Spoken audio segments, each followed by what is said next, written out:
As a project manager, you need to anticipate future budgetary challenges. Why is this an issue? Why does it matter? Because shift happens.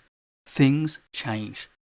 And if you're not able to anticipate those shifts, then your response will always be reactive. But as a project manager, your job is to be in control. And being in control means anticipating what's going to happen and acting to avert it, or at least responding to it quickly and effectively. You need to act before you lose control, and that means constant horizon scanning, just like a meerkat. You need to get up on your hind legs from time to time and look out to the horizon and see everything that is coming. And that way, you can anticipate budget challenges.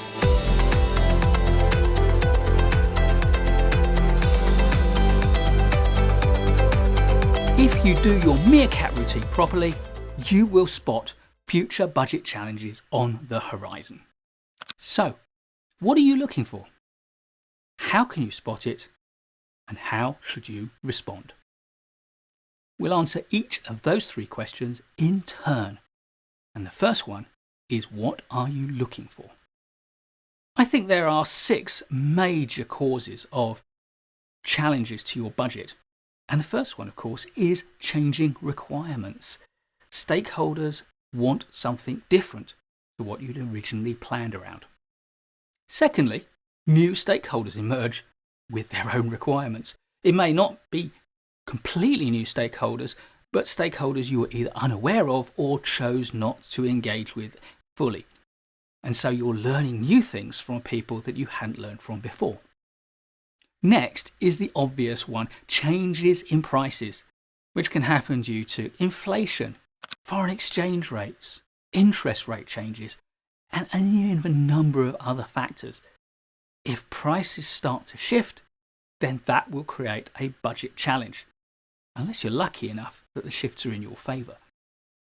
Fourth is when you identify new risks. Someone on the team spots something that could happen that you hadn't thought of before.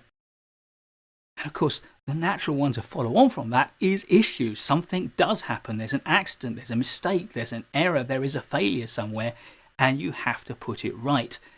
And of course, that takes resources. Resources cost money, and that can challenge your budget. And finally, let's face it, human error. You may have misestimated your budget.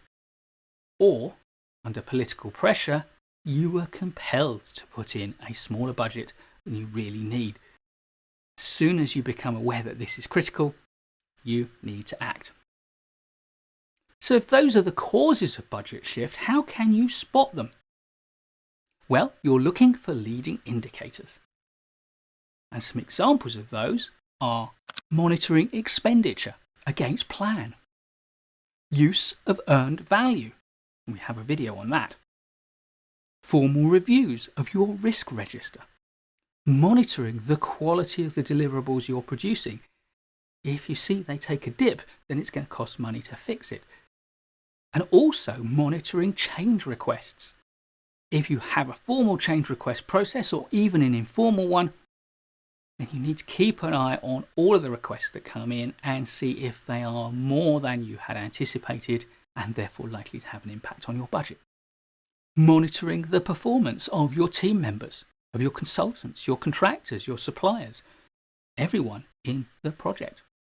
And keeping an ear to the ground, sensing the mood of your stakeholders. Is something rumbling up that you're going to have to deal with that is going to cost money? And of course, speak to your team members too. Listen to their concerns. Often they're aware of things earlier. Of course, if you speak to them regularly, you can get clued in quickly. And finally, tracking the costs of any raw materials or assets you need to use, and if appropriate, keeping an eye on exchange rates and interest rates. So, you've spotted a challenge to your budget. What can you do to deal with budget challenges? Well, as you might expect, it all comes down to the classic 4 constraints: time, cost, quality, and scope.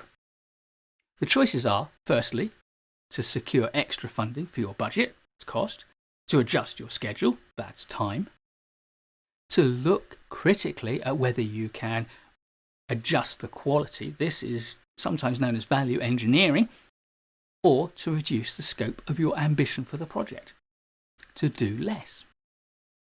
Of course, you can re-engineer the whole project, look at whole new ways of doing things, or possibly even produce a variant product.